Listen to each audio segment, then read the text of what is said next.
Okay, good morning, everybody. My name is Julian Ray, and first of all, I want to wish you all well. I hope everyone's keeping safe and well in these difficult times. As I say, my name is Julian Ray. I'm a partner at Deloitte, and I'm the leader of the Deloitte Tech Foundry. And on behalf of everyone at the Deloitte Tech Foundry, I'm absolutely delighted to be hosting today's first online Health Innovation Observatory. Before we get started, a few quick words about the Foundry. So the Foundry is our centre of excellence for all things tech and telco. We're normally based in our Reading office, but of course, currently, like everyone else, we are having to adapt to new ways of working. That said, we continue to work remotely with some of the UK's finest technology companies, and as I say, delighted to be hosting today's session for you. And in that vein, and thinking about the extraordinary events of the past few months, what we've seen in the Foundry and elsewhere is businesses and authorities and entities of all shapes and sizes and natures having to adapt and rapidly adopt new technologies, not always in the way they might have planned. And it's really in that environment that we are hosting this event, and our healthcare team, who I'm about to hand over, put together this session. They're going to take you through some fascinating examples of some solutions and case studies that have overcome some real challenges in the healthcare sector. And they're doing that with some of our partner organizations. So before I hand over, just a few brief housekeeping points, please. So please use the Q&A box. You'll see it at the bottom of your screen if you're not familiar with Zoom. If you just click on that and submit your questions, they'll be collected and we'll take those periodically as we work through the session. We are going to be recording the webinar, so just bear that in mind. We'll keep questions anonymized, so feel free. Please don't let that inhibit any questions you have, and we'll make that available afterwards, either for your reference or for others. Now, we have disabled some of the features on Zoom, just really to make sure everyone has a good experience on the webinar. So just bear that in mind. And finally, some contact details here. Now, we will separately share contact details and make them available to you, if in case you want to continue the conversation. So look, with that, delighted to be hosting this. It's a great session, so do enjoy it. And I'll now hand over to Nikki to make the introductions. Thank you, and good morning, everyone. And as Julian said, thanks for joining us today. My name is Newson-Love. I'm a director in the Deloitte healthcare practice. Normally, I support healthcare providers to deliver performance and financial improvement, and through that to look at how to exploit the opportunities presented by digital solutions. For the last 3 months, however, I've been working in an NHS crisis response unit supporting the pandemic effort. And it's fair to say, so, as I'm sure you can imagine, one of the most exhausting but yet really fulfilling periods of my career. And actually one of the most inspiring things, having spent 15 years now, I think, delivering change in the NHS, has been the speed at which both staff and patients have adopted and adjusted to new ways of working and new ways of receiving care. And so I think this moment presents an opportunity to harness that momentum and to address new and long-standing challenges. So, if we look pre-COVID-19, we had over 4 million people waiting for operations. Demand continued to grow. There were workforce and estate challenges. And an ambitious long-term plan that really set out a vision to tackle these issues, but very much was in the early stages of delivery. Obviously, what we know now, numbers are growing. They're going to continue to, even when elective activity resumes. I think waiting lists are estimated to be between 8-10 million. And our workforce are fatigued. They're working with new operational constraints, social distancing, PPE. And of course, there's an unknown impact on health and outcomes resulting from the pause in elective activity that we've seen. So what that says is that innovation's got to continue, and some of the new ways of working we've adopted will need to become BAU. But there's a bit of a transition period to that, and I think there's an opportunity to build resilience in these models of care now. So if you think about what are the changes that need to be made to clinical governance, to staff need training to deliver care in different ways, patients need education, and what changes need to be made to capacity planning, so procedure and appointment times and job plans. And some of these solutions would have been put in place really quickly, but there's an opportunity to evaluate the market and choose the most robust and cost-effective platforms. So today I'm joined by my colleagues Catherine Skilton, Adam Thwaites and James Herm from Deloitte, along with Arvind Madan from eConsult and Edward Bosonnet and Chris Burridge from Medefer.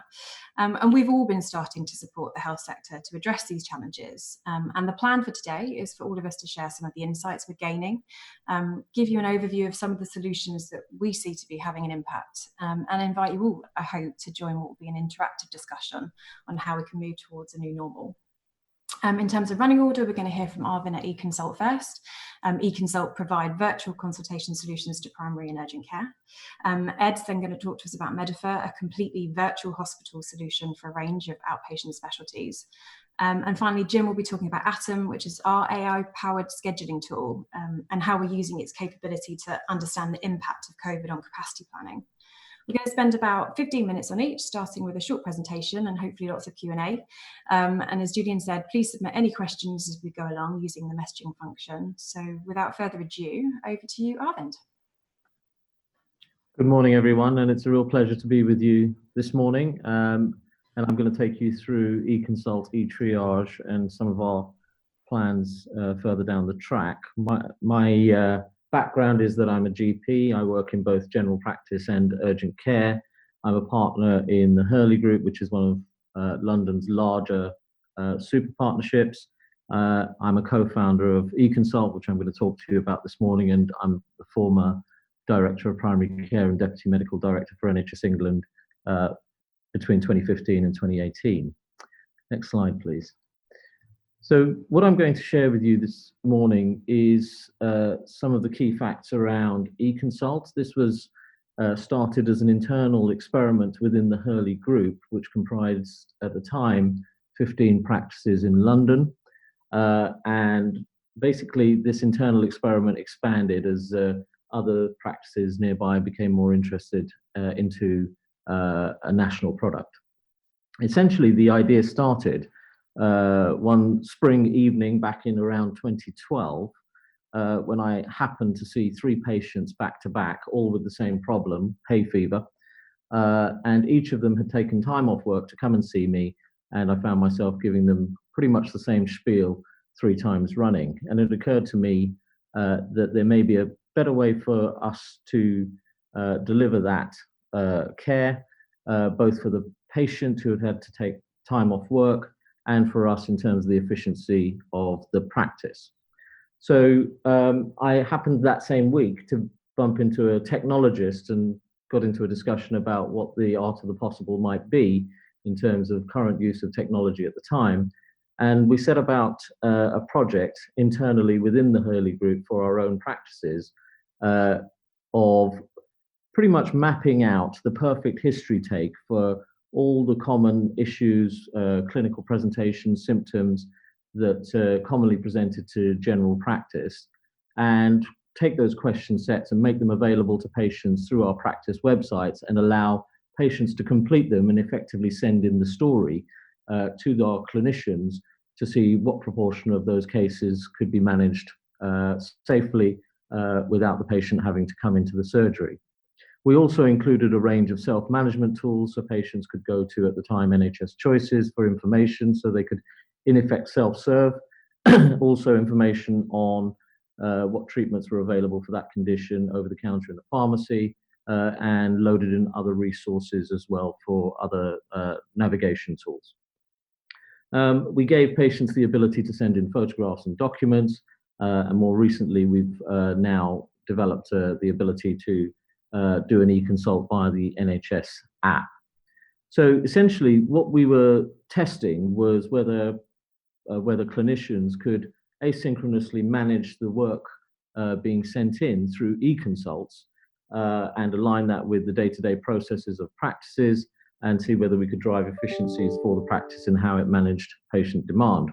And what we found is that actually by summarizing that story in a way that the clinicians could pick out the key information very rapidly, what they were able to do is close those cases down in a good proportion of cases in about 3 or 4 minutes. And pre-COVID, they were closing 70% of those cases without the patient having to come in to see the GP face-to-face. Post-COVID, that figure has gone up even further as obviously both patients and clinicians are effectively keen to manage problems that can be managed remotely. That's now gone up to 97%. So less than 1 in 20 patients now coming into the surgery who send in an eConsult first. We were conscious that this is an online platform that was available to patients 24/7, so a patient could be e-consulting on a Friday evening and the surgery might not be open till Monday morning. So we needed to find a way in the question sets to intercept patients who actually unknowingly had a more serious condition. And about 5% of patients are navigated to other services. We were also conscious that we didn't want to drive supply-led demand. General practice is already seeing over 300 million patients episodes a year. So we wanted to ensure that we contained that. And what we found is the way in which we're doing it has meant that only 3% of eConsults are coming in from patients who said they would otherwise not have sought some kind of care for their issue. We're also growing the range of ways in which we can close those eConsults safely. In addition to navigating away to other services where appropriate, we send back post-consult messages so you can come and pick up your certificate or your prescription has gone to your nominated pharmacy. And in some cases, we have to pick up the phone in about 40% of cases to talk to them. And increasingly, general practice has at scale adopted video consultations. So that's now an additional tool in play. We found that this was popular with clinicians, some of whom work from home and are able to do their e-consulting, and also popular with patients who are able to gain 24/7 access to their GP without that pain of having to hang on the phone at 8 a.m. on a Monday morning. Increasingly, we're finding with the new architecture of primary care networks, of which there are 1,250 in England, practices are now clubbing together to aggregate their e-consults across practices. So they have a single team processing them from one location. And I say one location, those are usually home-based multidisciplinary teams. And what we found is that for some conditions, whilst the gold standard of care was traditionally viewed as the face-to-face appointment, for some conditions that are particularly stigmatized, like mental health and sexual health issues, patients were presenting much sooner. So for anxiety and depression, we were able to intercept those patients earlier on in their journey and drive better outcomes. We're moving into the space of remote monitoring of long-term conditions. So GPs can elect to send patients to a part of our website where they can have their asthma, COPD, diabetes, etc. monitored. So we can then just draw them into the surgery as and when they're needed rather than on a routine cyclical basis. And we're working on how to use artificial intelligence now on how to flow the right cases to the right clinician first time for the right amount of time. So this morning, there will be doctors in Europe working on e-consults. They will receive 32 e-consults this morning for their session. And as I say, less than 1 in 20 of those patients will have to come into the surgery. The service has expanded nationally. Every practice in the country now is entitled to have an online consultation platform, of which there are 47. Our particular model is now available in over 3,000 practices, covering 26 million patients. So you may well find that if you go to your practice website, you can now consult your own GP online. The model's been adopted by the Ministry of Defence, so we're in 124 locations. So yesterday, soldiers in Falklands could e-consult their own service. We've had 2.5 million e-consults with no major significant events, and an e-consult is being submitted at the moment every 5 seconds. So to give you a sense of that and the pace at which it has increased, if we could look at the next slide, please. We were getting less than 10,000 e-consults a month in December. We're now getting over 100,000 a week. And this graph shows the pace at which the service has been adopted as a result of COVID. So NHS England has advocated what's called the total triage approach, so no one goes into their GP surgery without a phone call or an e-consult or similar with their doctor first. So only a handful of patients are going into each surgery up and down the land at the current time. And yesterday we created the 3,000th live practice on this particular platform. Next slide, please. So that's a glimpse of what's happening in general practice and primary care, but we also thought that the ability to capture the history had utility in other scenarios. So we started thinking about how we digitize the urgent and emergency care pathway, because within the Hurley Group, we operate a number of these as well. So you'll all be familiar with the journey of booking in at the reception of an urgent treatment center or an A&E, and having to wait and then see the triage nurse and then wait again and then see the clinician, and it may be then that they have to send you off for tests, and then you may see them again. Next slide, please. What we've done is, in our sites, you can go straight to a bank of iPads on the wall, deposit your history. It links you to the National Spine. We're working on the ability to capture the observations and pre-order investigations. And then essentially our tool gives an indication of the acuity of the case. So we can pull a chest pain or a subarachnoid hemorrhage, as happened a few weeks ago, of a young man after an injury, straight out of the waiting room, because the A&E consultants will tell you the most dangerous place under their care in the whole emergency department is the undifferentiated cases sitting in the waiting room. And then we can signpost them to the correct case.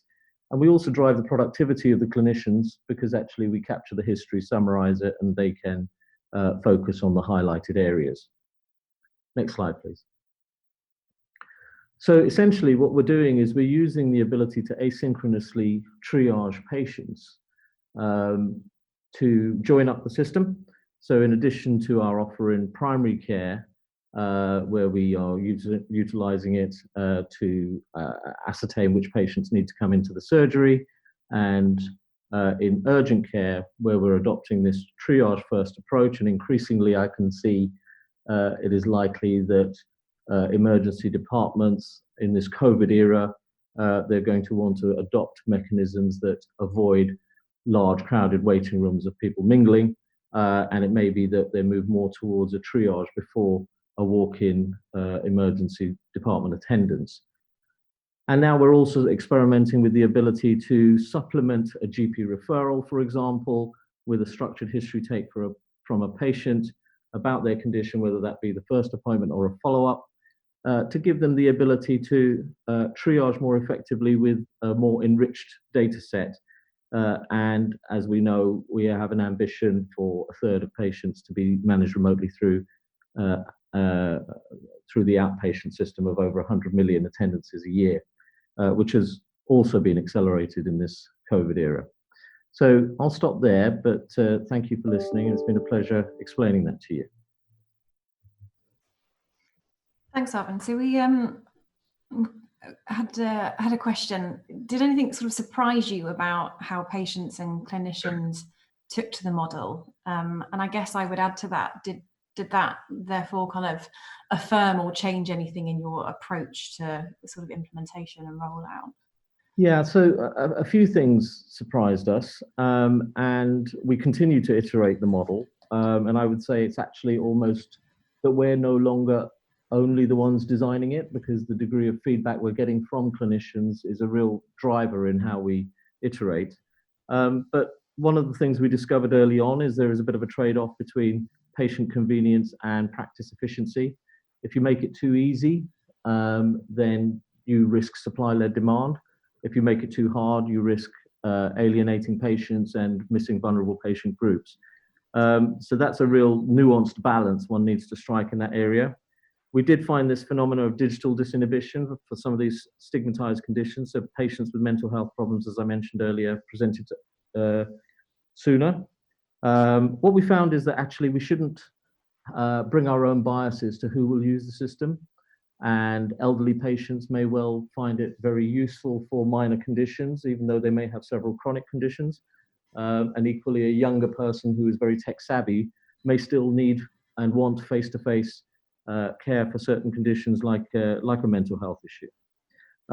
We were nervous because we launched this in East London that it may not be taken up by BAME communities, but we were quite surprised because actually what we found is that they often come from very tech-savvy households, having Skyped the place from which they originated, and therefore also having quite a good ability to engage with the platform, particularly if they were in an extended family and their son or daughter didn't want to take an afternoon off work to bring mum or dad down to the surgery.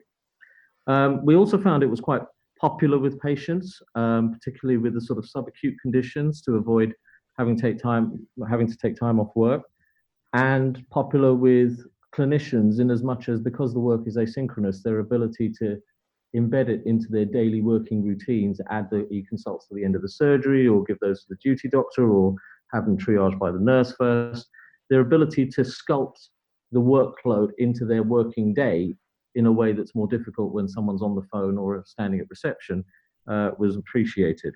And I think probably the other observation is the pace of change and mobilization that's happened during this COVID era makes one question why it was so slow to be adopted before that. But we are all creatures of habit. So those were some of the things that surprised us along the way, I guess.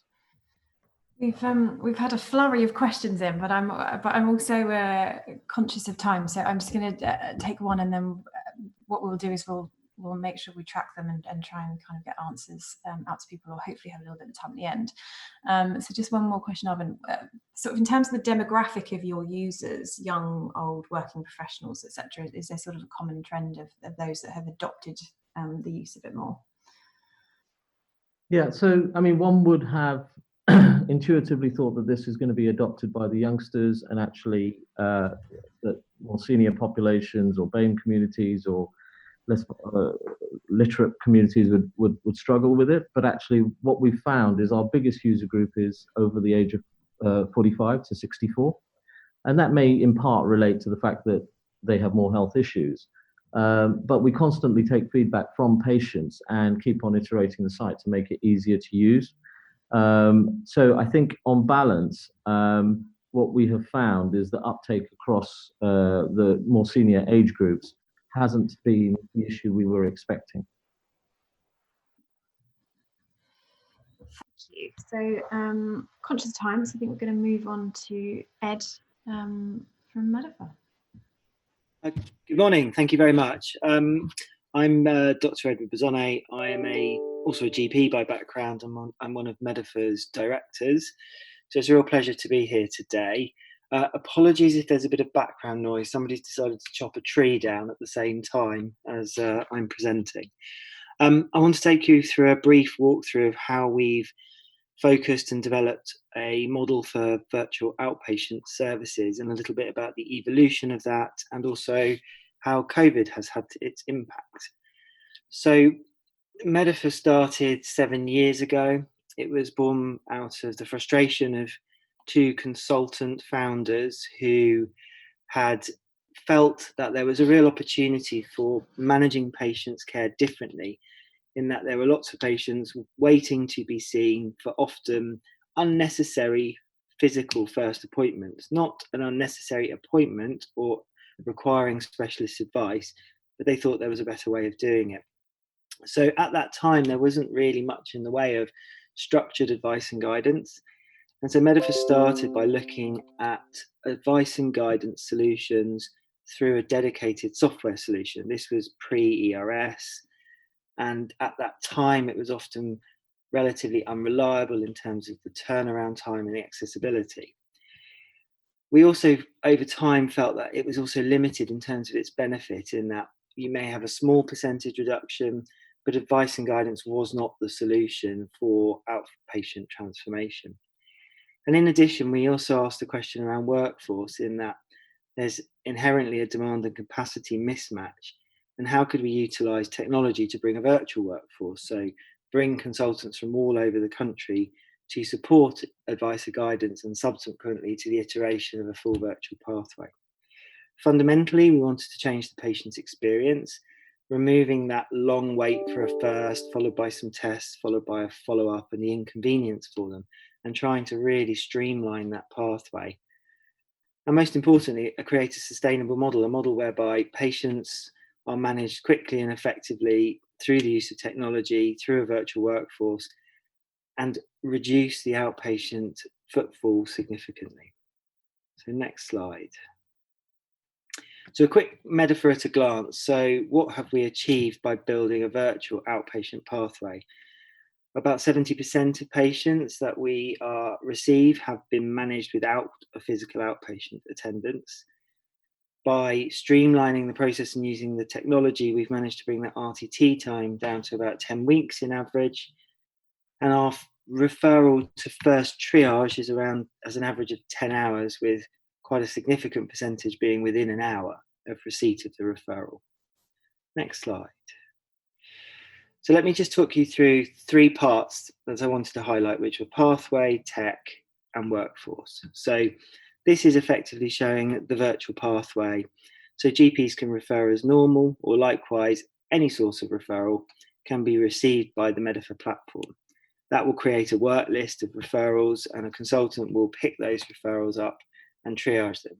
So the first outcome after initial triage might be, as is shown at the top, a discharge to GP. So that's your advice, reassurance, primary care appropriate, management advice, and that's around 10% of cases.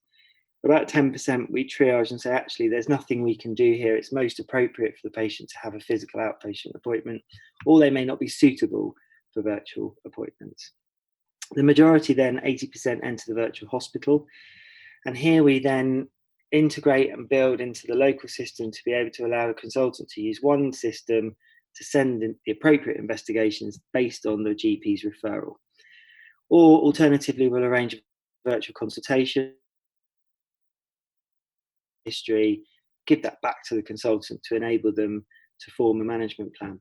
And actually what's interesting, that's a minority of cases. The majority of patients don't have any form of virtual consultation, telephone, video, etc. We then track those tests, and when the results come back, we will send it back to the consultant for a virtual follow-up, and either then discharge the patient to the GP, which is about 80% of the patients in the virtual pathway, or send around 20% of those patients onto outpatients. But the theory and the idea here is they're worked up, they've had their tests, to have a really meaningful first physical appointment. So next slide. So the next part is how to deliver the pathway needs a technological solution. So we built a platform that could allow multi-source referrals. So that could be C2C, ward, A&E based, GP initiated, automating as much of the administrative function as possible. So automated letters or SMS, return letters to the GP. The consultant can dictate their history, so it saves on secretarial time. And then also capturing with insight things like using SNOMED coding, lots of analytics to understand variations in referrals, patterns, opportunities. And we track the patient's journey. So all the tests, we know what the status of a patient is. So we can look by exception if somebody hasn't had something within X period of time. Next slide, please.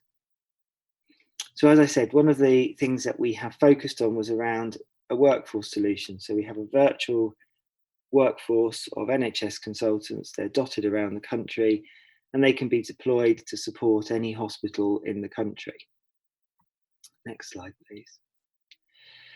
So I thought, as is COVID has had a significant impact, I just wanted to focus a little bit on this. So I think everybody knows that the post-pandemic backlog is significant. We provided an article around 7.2 million. I think now people are estimating it's going to be bigger than that still.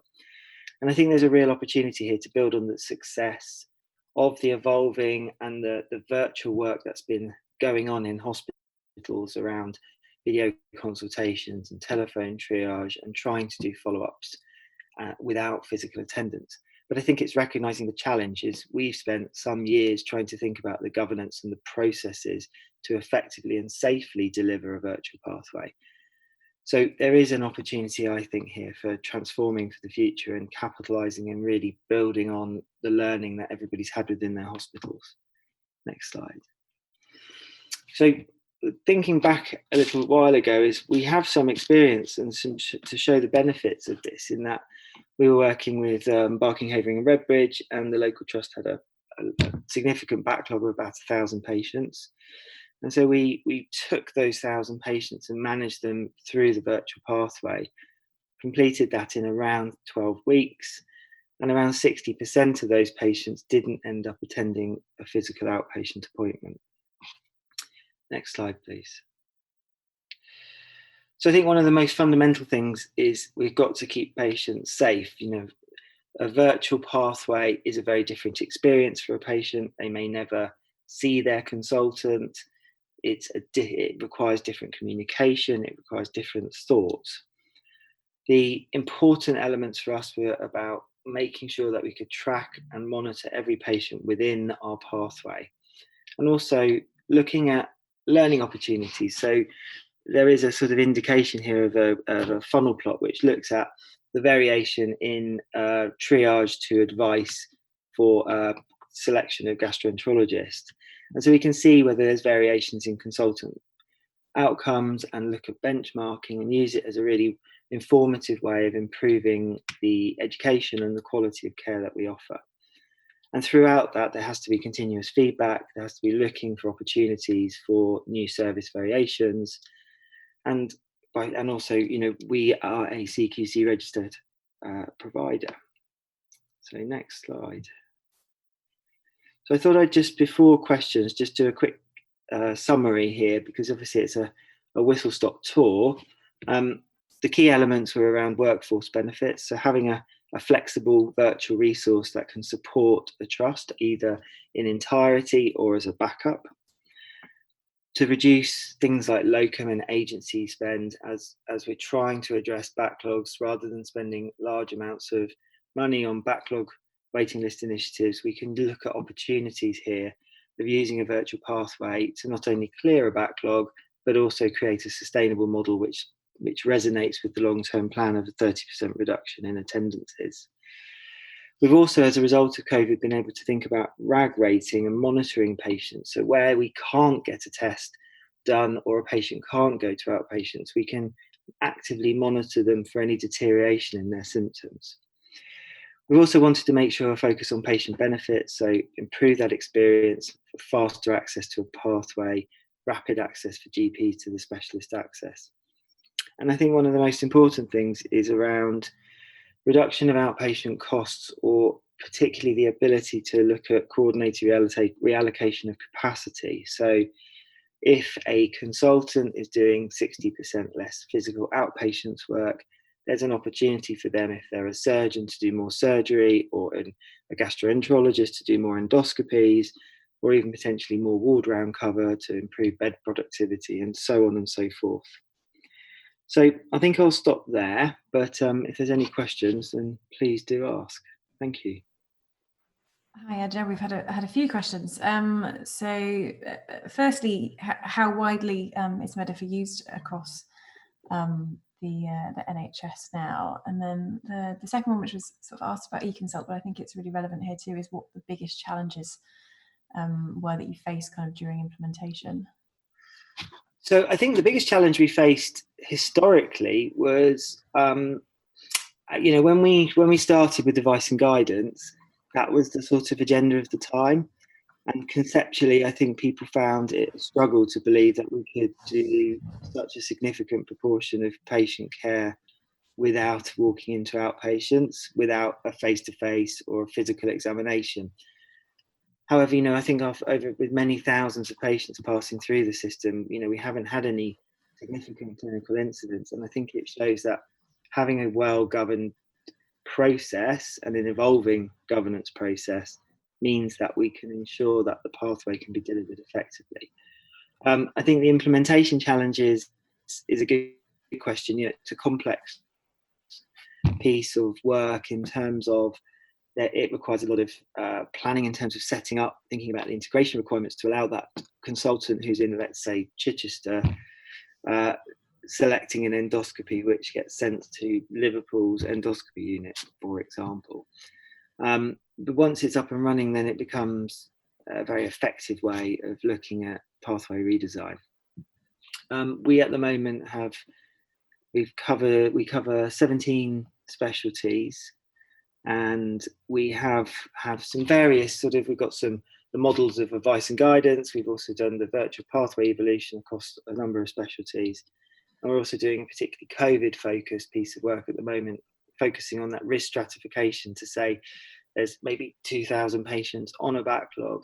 Can we look at them, RAG rate them in terms of their risk, identify what's the diagnostic workload that's in the system? So how many endoscopies or how many CTs need to be done to allow some planning as services reopen?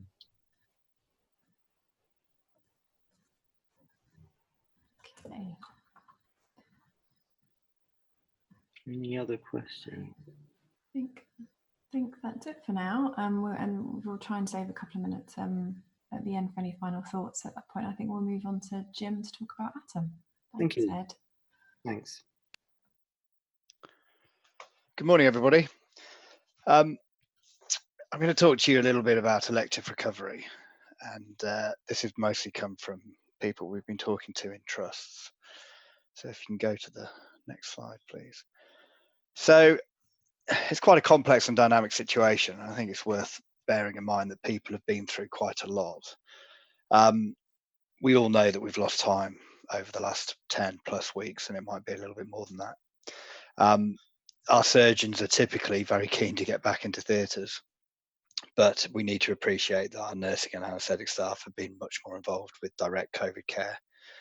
They'll be pretty fatigued and may even be showing some signs of PTSD. And because of this backlog that we know is going to come through in one form or another, there's a document from the Royal College of Surgeons around categorising patients. And it's quite a worrying document if you read it, that even quite what I would call urgent procedures, such as breast cancer, sit in the category 3 area. But in addition to this, once we've started working up elective care again, we've worked out there's quite a few constraints, things that prevent us going as quickly as we did before. So staggering patient admissions for social distancing purposes, allowing enough time between cases for air changes, depending on what kind of theatres you've got. Abdominal laparoscopic procedures are not being done at the moment for aerosol infection risk. And if you think about quite a common general surgery upper GI procedure of lap chole, all of those becoming open choles means that they're no longer day surgery, and they're going to have a 4 or 5 day length of stay associated with them, which will have a big impact on beds. And we've got staff having to put on and take off their PPE. And then on a wider basis, it's far more difficult to get any grip on, is concerns over PPE availability.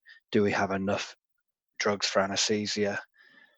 And the big one, of course, is the threat of a second wave of COVID. So if we go all about this work to get up and running again, and there's a second wave comes through, then what do we do at that point? So it is a very difficult and dynamic situation. And really, you know, people do say this, is this the best time to be introducing something different? And to answer that, I've got another slide coming up, which is quite technical, I'm afraid, but I will go through it fairly quickly. So the first thing about Atom is that we convert patients into a time needed in theatre, and I'll talk to you about that on a later slide. So we can convert the demand into hours of theatre time, which is a much better unit of measure, especially when you consider your lap choles have just become open. And on this chart on the left, the red line shows how many hours of theatre time were sat on the waiting list by the week of being added up until the point at which we stopped doing elective care. And then the green line, which you can only see towards the end, is the amount of activity that had been completed up to that period by the week that they were added to the list, not by the week they were done. And when we add these two together, the black line gives us our demand, and you can see the little Christmas dip. The blue chart on the right is just over time how this evolves. So in this situation, we're saying that the queue size is stable and it's flat at around about 12,000 hours of time. So if you can click the button. So now we get 4 scenarios. So pre-COVID, everything was stable, fine.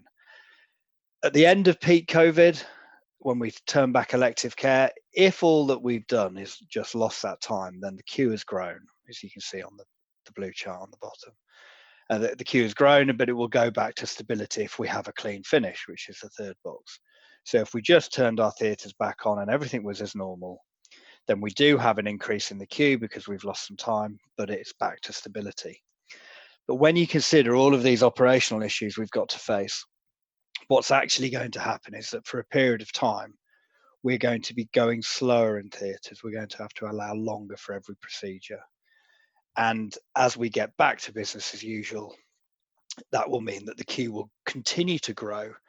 And in actual fact, even if we get this right, and without turning on weekend operating or evening sessions or anything like that, the queue will have tripled by the time we come out of this situation, assuming no second wave. So it really is a time to be doing something different. So just to give you an overview of how Atom works, we've been developing this for 8-9 years, I lose track, across 19 different NHS trusts, and it's really primarily aimed at coming up with an accurate prediction of how long a procedure needs. It's based upon the surgeon's free text, and we've had lots and lots of input from surgeons around how to classify and group their procedures. So based upon this free text, it understands pluses and minuses and complexity and BMI and everything else.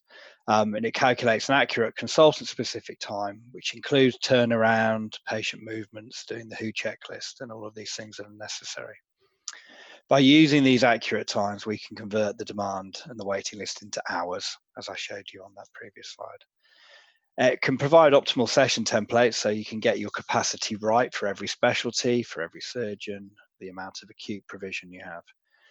And on a shorter term basis, it allows the bookers to book the right mix of patients into a session so that that session won't overrun, won't have cancellations, but will make optimal use of that session.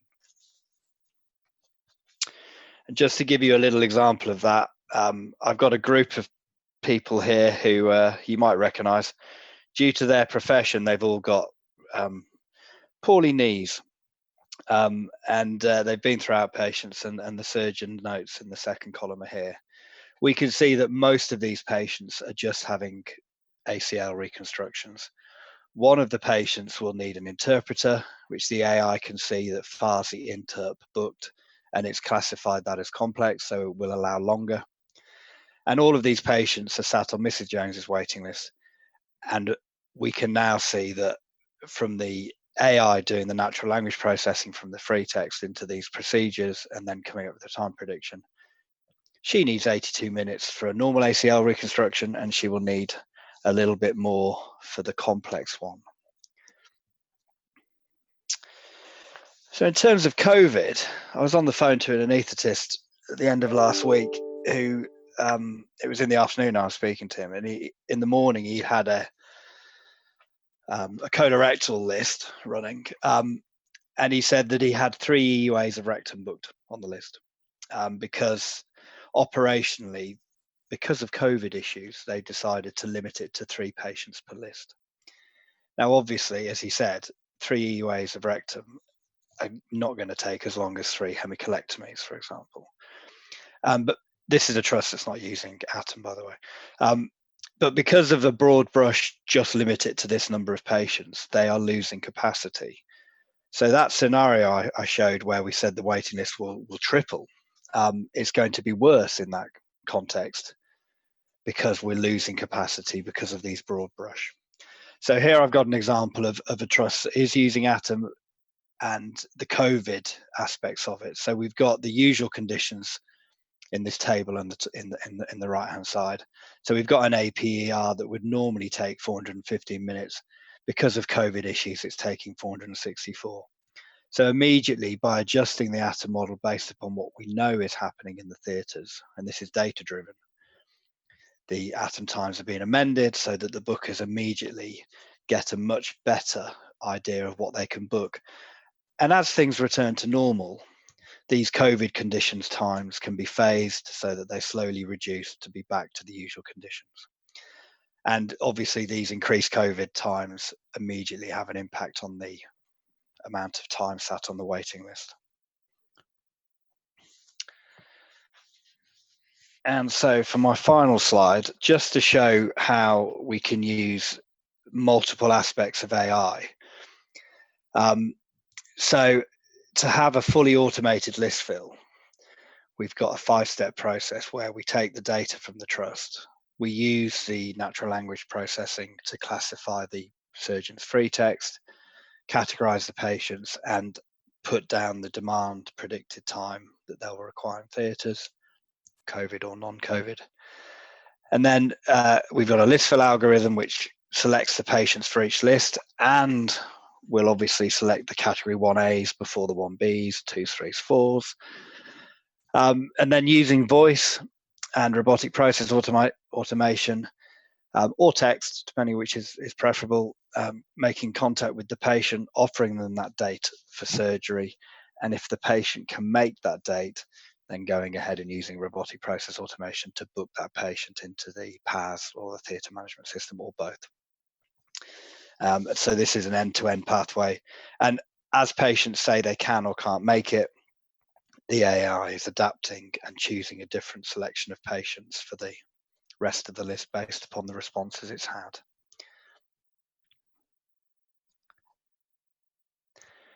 So I'm going to finish there and handle any questions.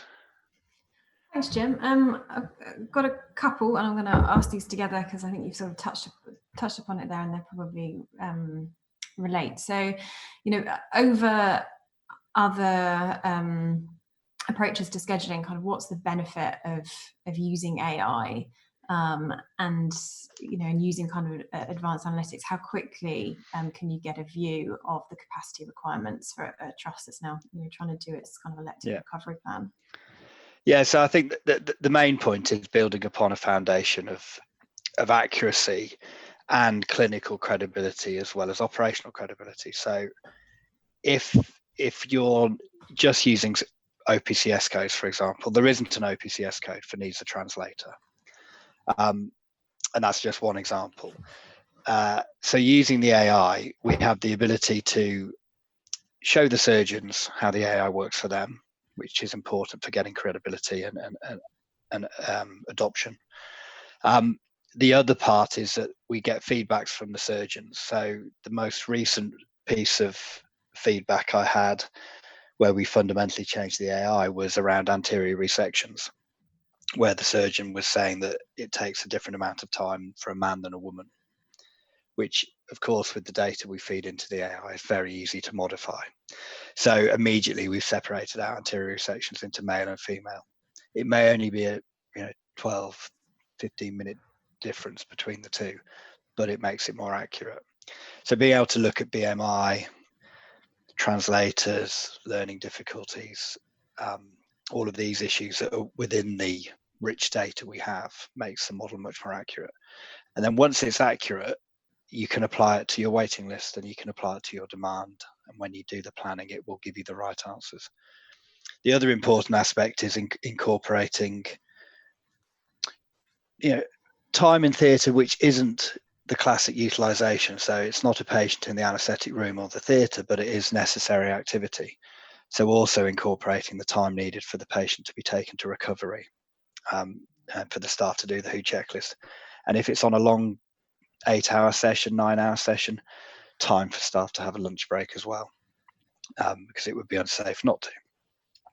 So by having these elements incorporated, the demand prediction is the true total time required per case, and therefore when you add it all up and it tells you need this many hours for urology, and you provide that much capacity, it will cope with your waiting list. So I think that's the key bit about the AI is using the free text combined with ASA, BMI, gender, gives us the ability to classify procedures to a level that OPCS can't do. I've got a few questions about kind of adopting Atom, Jim. How do you get hearts and minds in place to change ways of working, and kind of what's the process for implementing? Yeah, it's really formulaic for us now. The main thing is we start off with a hypothesis. So we float that we can create more accurate predictions of theatre time than anybody else in the organisation, be that surgeons or anaesthetists or anybody. And by floating it as a hypothesis, you're not being deterministic with it, and we're saying, look, we're going to test and evaluate this hypothesis, and if it passes, then will you adopt it? The other key thing is within the clinical body, we ask for volunteers.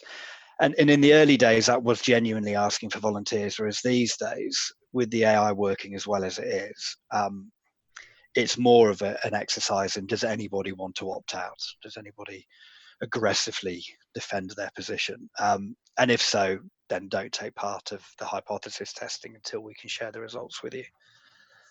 And I think that those two things, actually, it's not about just implementing Atom, it's about implementing any change. Treat all change as a hypothesis and work with the people that are most interested and happy to test that hypothesis before moving on. I think one last question, Jim. Do you have a view? And I know we talked a bit about this. What do you estimate the productivity improvements to be from adopting Atom in a COVID environment, which I appreciate is difficult, but perhaps you can reflect upon what they were previously. Yeah, so I mean, typically you can get between 8 and 12% more patients through your theatres by tessellating them better, by changing the mix, using something like Atom, something as accurate as Atom. In the COVID world, if I look at that 3 EUAs of rectum on a list last Friday morning, that would be more like 40%, because the COVID operational constraints do not require you to spend so much longer on an EUA that you'd only be able to do 3 on a list. Also on a 4-hour list as well. So I think it depends upon how you're doing it. I mean, there's a few risks with coping with COVID. One is that you don't allow anything extra for COVID issues and hope that people will be able to get through it, which will lead to staff frustration and overrunning and cancellations maybe. And then the other way is to overestimate how long you need and do something like just 3 simple EUAs on a list. So I think it's finding the sweet spot's the key bit. So it's in a range, but it'll be more than 10% in the COVID world. Thanks, Jim. Conscious of time, and I did say we'd save a few minutes just to loop back. And there's a question that came in for eConsult and Medefer. You guys may want to answer this as well, about how interoperable is the platform, i.e., with kind of existing GP and acute systems, EPRs, etc. And is it compliant with information governance and cybersecurity standards? And if Arvind, if you'd like to pick up on that first. The second bit first, then perhaps. The answer is yes, on the basis that we don't hold on to patient identifiable data. We pass that straight through. So the hurdle's probably slightly less on that front, but yes, we comply. In terms of interoperability, I think we're kind of moving through a phase where we started with nothing talks to anything else, and now some things talk to some things, and we need to get to everything talks to everything. And this has been a challenge, in part because some of the clinical system providers are also competing in the same market. But I think we're now moving to a stage on the back of the momentum created by COVID and the arm's length bodies putting pressure on all the different players to work together, whereby we should hopefully have a reasonable level of interoperability in the next, I would say, 3 to 6 months. And so maybe Ed, you'd like to take this one just around, how do you really measure patient experience? There's I think you sort of addressed quite well how you monitor kind of quality of care, etc. But how do you have mechanisms to get feedback from patients, etc., as to sort of what they feel about the service versus more traditional models? Sure. Like every other provider, we will use a friends and family approach, which has been very interesting for us because sometimes it just doesn't work because we can almost be invisible in the pathway. So we may have triaged and done some tests and someone goes to hospital and the friends and family test would be about parking or hospital canteen. because we're sort of integrated and into the sort of virtual part of the pathway. The interesting thing I think about our feedback is by far of the 4 arms, if you like, of our service, which would be a GP, a triage to advice and guidance, a triage to a normal physical outpatient, and then a virtual pathway discharge to GP or alternatively attends hospital. By far the most positive, highest scoring area is the virtual pathway which leads to discharge to GP. So this is where we obviously we'll do early pre-optimization, straight to test, review test, and they're okay and discharge with a management plan. So, and we actually do lots of structured interviews with patients because sometimes those 2 questions on friends and family don't actually work, as I just highlighted. So, there's a lot of there's the qualitative side of things. The other thing that we want to measure and think, and as we evolve, is thinking about clinical outcomes. So one of the things that we have is about 1.5% of all the referrals we receive, albeit we only receive routine / urgent and not 2-week wait referrals at the moment. About 1.5% of the total caseload we upgrade following triage, as in the pattern of symptoms is thought by the consultant to warrant a 2-week wait. So it'd be nice to be able to get a full picture of those patients may have waited many weeks for a first, but that early triage could have improved their outcome and led to an earlier diagnosis. And likewise, actually, in terms of that, we've had quite a few cases where patients don't meet or would never be flagged as a 2-week wait referral. They go straight to test, and then, we had a 35-year-old chap who had indigestion. He was triaged straight to OGD, and within 13 days he was in the MDT for an esophageal cancer. And this guy would never have triggered those red flags. And so I think there is, there's lots of metrics we can use, but I hope that helps. Thank you. Conscious of time, I'm going to sort of draw us to a close. I think, my own sort of personal reflections from what I've heard is that, previously lots of the kind of concerns and barriers I would hear about adopting new technologies, obviously kind of fear of unknown, that it's going to be this huge big bang change, that it might, make certain staff groups obsolete, that it depersonalizes care. But I think, what I've heard today is that actually, genuinely it's about kind of optimizing time for staff. It's about freeing up clinicians to be where they're really needed and actually improve patient experience. And each of the examples has been an evolution rather than this big bang. And is helping to solve a different part of the puzzle. So I think if we can bring all of these different solutions together along the pathway, and our role often is to put in place infrastructure and processes to support that. We can build a new normal that really addresses the challenges we're grappling with, and we can do that in a really, really positive way.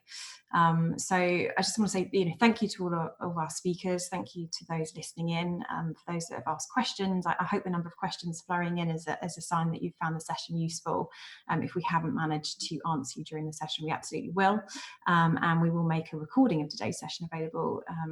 And please do get in touch if you want any more information or have anything else that you wanted to ask. So thank you, and enjoy the rest of your day.